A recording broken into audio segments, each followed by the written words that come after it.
Hello students, आज हम लोग पढ़ेंगे प्लाज्मा प्रोटीन के बारे में। क्या होता है प्लाज्मा प्रोटीन? ठीक है, मैंने जो भी कंटेंट इसमें इस्तेमाल किया उन्होंने सब सैमुलिंगम बुक से लिया गया। ठीक है, क्यों सैमुलिंगम बुक है ना, मेडिकल फील्ड में थोड़ी मतलब अपने इंडिया के हिसाब से थोड़ी इजी भी है और थोड़ा अंडरस्टैंड भी होता है, क्योंकि हम लोग अलग अलग मीडियम से 12th पढ़ के आए रहते हैं, तो थोड़ा सा तकलीफ होते हैं। अलग मीडियम को, इंग्लिश मीडियम को छोड़ के बाकी दूसरे मीडियम को थोड़ा तकलीफ होता है, लेकिन सैमुलिंगम बुक ऐसी है तो कि आपको समझ में भी आएगा। ठीक है, आज हम लोग पढ़ेंगे प्लाज्मा प्रोटीन। प्लाज्मा प्रोटीन कहाँ पे पाया जाता है? प्लाज्मा में पाया जाता है। ठीक है, आप इंट्रोडक्शन कहते हैं। प्लाज्मा प्रोटीन है ना, 3 टाइप का दिखा रहा है इसमें। ठीक है, इसमें सीरम एल्ब्यूमिन होता है, सीरम ग्लोब्यूलिन होता है और फिब्रिनोजेन होता है। फिब्रिनोजेन हमें कभी सीरम में देखने नहीं मिलेगा, बिकॉज वो क्या, उसका काम क्या है? कन्वर्ट करता है फिब्रिन, समझा? कन्वर्ट करता है fibrin during the blood clotting के टाइम पे वो फिब्रिन को कन्वर्ट करता है, इसलिए वो कभी भी आपको सीरम में नहीं देखने मिलेगा। फिब्रिनोजेन अपना एमसीक्यू टाइप में ये क्वेश्चन आ सकता है। ठीक है, नॉर्मल वैल्यू क्या है प्लाज्मा प्रोटीन का? टोटल प्रोटीन का नॉर्मल वैल्यू कितना है? 7.3 जी अपॉन डीएल। ठीक है, अपॉन डीएल। और सीरम एल्ब्यूमिन कितना है? 4.7 जी अपॉन डीएल। और अपना सीरम ग्लोबुलिन कितना है? 2.3 जी डी एल होता है। ठीक है, अब फिब्रिनोजेन 0.3 जी डी एल, ये अप्रॉक्स वैल्यू है। ठीक है, ये अप्रॉक्स वैल्यू तरीके से लिया है, इसमें रेंज होता है। ठीक है, आप कोई भी ब्लड रिपोर्ट देखोगे तो उसमें रेंज दिया गया है। ठीक है, ये अप्रॉक्स वैल्यू। ओके, ये आपको फ्यूचर में भी काम आएगा, इसलिए ये आंकड़े को अच्छे से याद कर लीजिए। फिर बाद में था अल्ब्यूमिन और ग्लोबुलिन रेशियो। क्या होता है?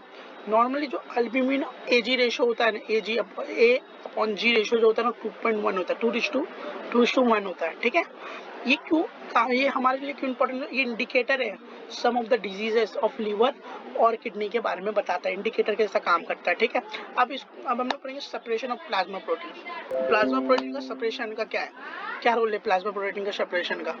प्लाज्मा प्रोटीन को सेपरेट किया जाता है बाया अलग अलग तरीके के मेटल से इस्तेमाल किया जाता है। जैसे मैंने मेटल का नाम लिख दिया हूँ, आप लोग अपने टेक्स्ट बुक से कुछ लाइन उसमें पढ़ लीजिए और थोड़ा सा वो ईजी है, समझ में आ जाएगा आराम से, कुछ है नहीं इसमें। क्या है?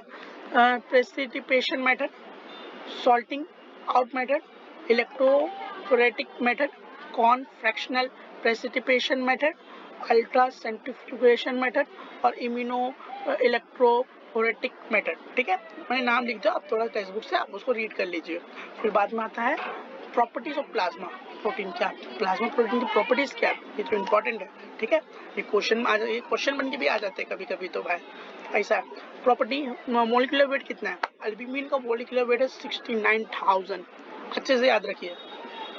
एल्ब्यूमिन का मोलिकुलर वेट 69,000 है। ठीक है, और ग्लोबुलिन का मोलिकुलर वेट वहाँ 1,56,000 है। ठीक है, और फिब्रिनोजन 4 लाख है, और फिब्रिनोजन का मोलिकुलर वेट दोनों के मुकाबले ज़्यादा है।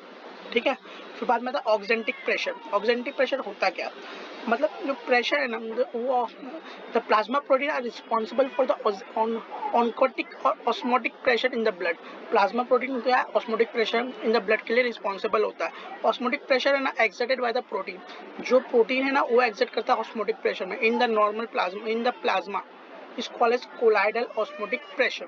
ठीक है, नॉर्मली जो प्रेशर होता है ना 25 mmHg होता है। ठीक है, albumin play important role in the exerting the क्या ऑनकोटिक प्रेशर। ठीक है, एल्ब्यूमिन होता है जो इसमें रोल प्ले करता है। अब हम लोग आगे चलते हैं। अब आता है स्पेसिफिक ग्रेविटी कितना है? 1.026 स्पेसिफिक ग्रेविटी है प्लाज्मा प्रोटीन का। Buffer action, acceptation of the hydrogen ion is called as buffer action. उसको वो एक्सेप्ट करता है हाइड्रोजन आयन को, इसके लिए इसको बफर एक्शन बोलते हैं। The plasma protein have a 1.6 of a total action of the blood.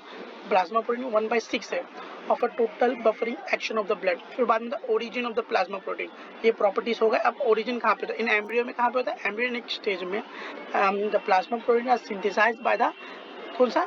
Mesenchymal cell में बनता है। मेसेनकाइमल सेल का क्या प्लाज्मा प्रोटीन को सिंथेसाइज करती है। ठीक है, द एल्ब्यूमिन सिंथेसाइज फर्स्ट, पहले सबसे पहले एल्ब्यूमिन बनेगा एंड अदर प्रोटीन फिर बाद में बनेगा। ठीक है, अडल्ट में plasma protein are synthesize mainly from the आरी सेल, रिट्रो एंडोथेलियल सेल, मतलब ऑफ अ लीवर, उसमें बनता है, समझे?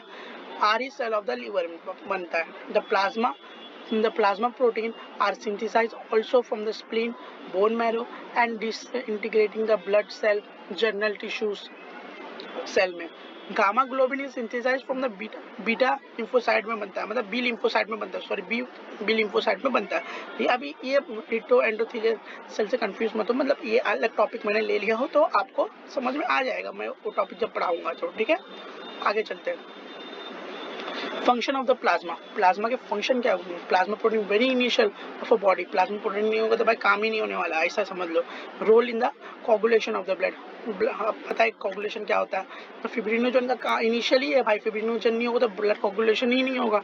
तो role in the defence mechanism of the body. Defence mechanism में क्या है? जो गामा ग्लोबुलिन होता है play important role in the defence mechanism for body by acting the antibody. Acting as antibody के साथ काम करते हैं. ठीक है.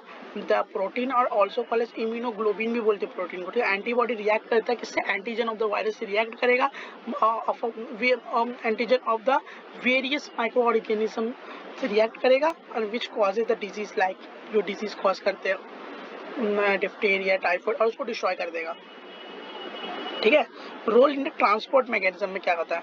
Plasma protein are initial for the transport of the various substance in the blood. Plasma protein responsible होता है कि वो बहुत सारे सब्सटेंस को ट्रांसपोर्ट करते हैं.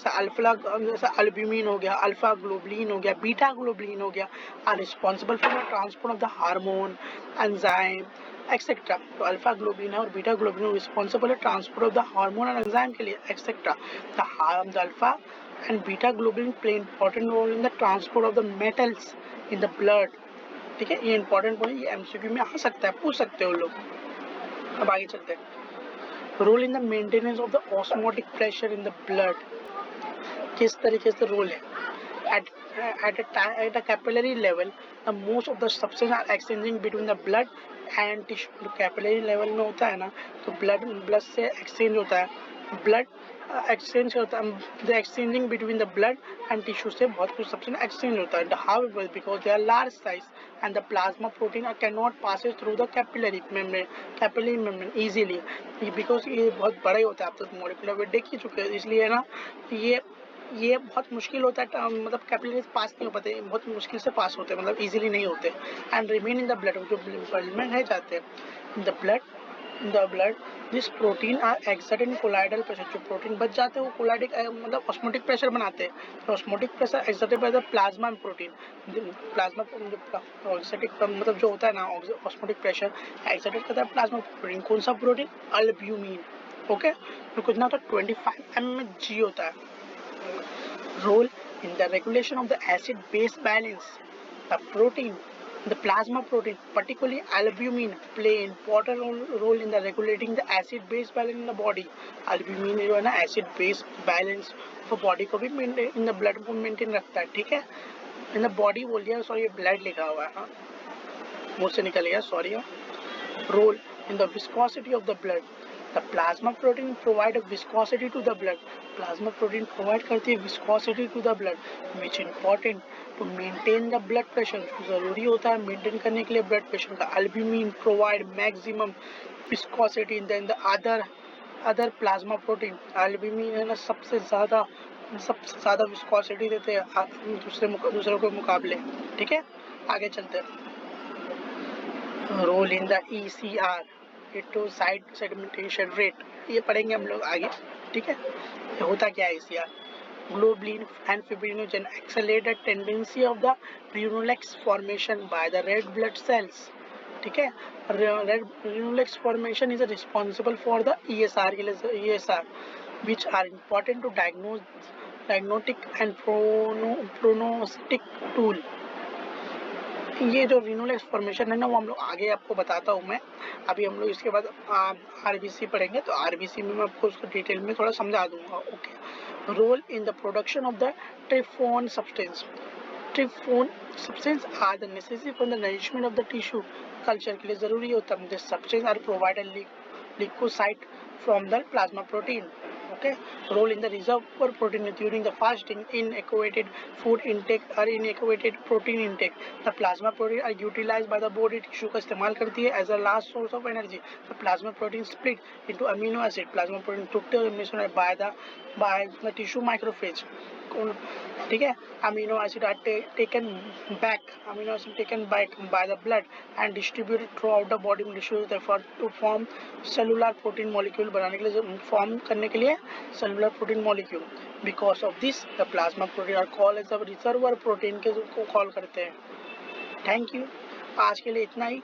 ठीक है, आपको नोट्स चाहिए होगा तो मैं टेलीग्राम का लिंक नीचे डाल देता हूँ। ठीक है, आप उससे जाके ये पीपीटी डाउनलोड कर लीजिए। ओके, और जो जो डाउट्स थे ना आप कमेंट सेक्शन में बता दीजिए, तो मैं क्या उसको आगे वाले जो आएगा तो उसमें समझा दूंगा। ठीक है, okay bye, thank you students.